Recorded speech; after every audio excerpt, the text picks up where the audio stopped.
Kayo po ba mga bossing ko ay parang napakailap sa inyo ng swerte? Yung ba tipong pagod na po kayo, madaling araw pong gumigising pero parang sa ulat-wala ang inyong kasipagan.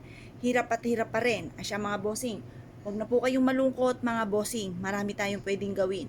Bukod po sa talagang kailangan ay mag-double time tayo sa pagkayod, ay subukan nyo po itong gawin sa bulak. Kailangan po mga bossing ko, sipag at syaga, double time sa pagkayod, at pagkatapos mga bossing ko, huwag kang makakalimot magdasal. Ngayon pa mga bossing, mas mainam na gamitan natin ng tatlong bulak. Kasi ang tatlong bulak mga bossing kayo pagagaanin ang daloy ng swerte.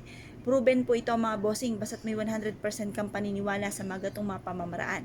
Ngayon pa mga bossing, ang gagawin nyo lamang, harap kayo sa may silangan ng 6:30 or kaya po ay alas 7. Matatapos sa ating mga pampaswerte hanggang alas 8 lamang po ng umaga. At pagkatapos mga bossing ko, tayo po ay mag-wish. Sabihin po dito natin ang lahat ng mga pangarap natin. Halimbawa, gusto ko magkaroon ng malaking bahay.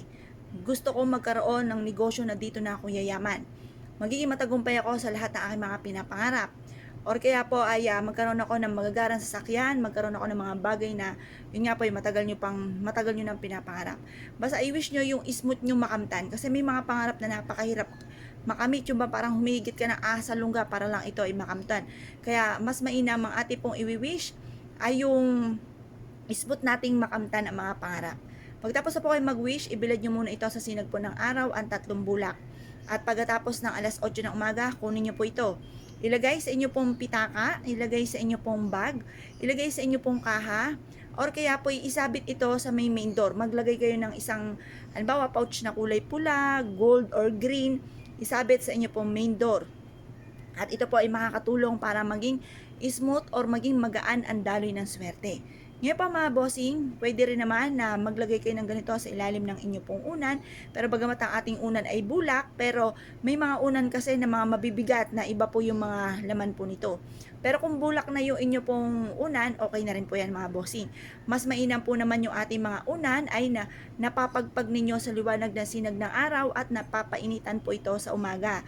Para kung may mga kumapit man na mga negatibo po dyan, iyan po ay mawawala. Ngayon pa mga bossing, proven po ito na napakaswerte basta't may 100% kang paniniwala sa mga gatong mga pamamaraan at mararamdaman nyo ang magaan na daloy ng swerte matapos nyo po itong gawin. Ngayon pa mga bossing, kung kayo paninaniwala at nais nyo po itong gawin, wag na po kayong magpatumpik-tumpik pa, subukan nyo po ito mga bossing. Ngayon pa mga bossing, pwede rin naman po na magsabit kayo ng ganito at lagyan ng kaparanggot na asin at isang maliit na butil ng bawang sa bintana po ninyo kung saan kayo ay natutulog. Upang sa ganon, habang kayo natutulog, kapitan kayo ng swerte, maging magaan yung daloy ng swerte, at yung mga bad spirit ay hindi po maka-enter sa loob ng inyong tahanan at makatulog kayo ng mahimbing mga bossing. Ngayon pa mga bossing, kung kayo po naniwala at nais po itong gawin, mga bossing, good luck po sa po lahat.